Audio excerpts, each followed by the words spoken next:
Of course, the process of reducing overtime is not only by building up a new factory.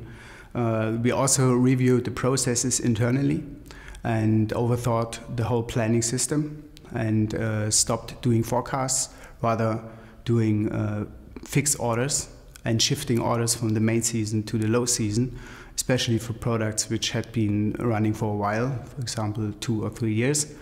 And so we placed orders very early, and this gave the supplier the possibility to shift the production more equally, to have a more even production throughout the year. So the factory was busy 100% all time. The factories themselves became more efficient during the past 5 years. The problem is that the products also became more complex, and the workload also became more and more. So efficiency got somehow eaten up by the new designs, by the more complex products.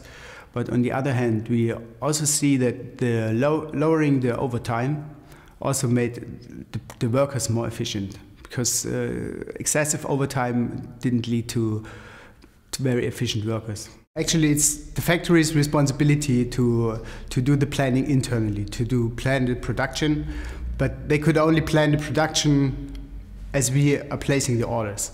When the orders are placed with very short lead times, then of course the factory has no space for planning. So in elongating or making the lead times longer and placing orders more early, it gives the factory some air to breathe and maybe also to think how to be more effective in the production and how to lower their overtime. We also found out in discussions with the factories that during the low season in the past there was a payment of overtime even though workers didn't work, because they needed the money and otherwise they would lose workers. So they would have payments without any production.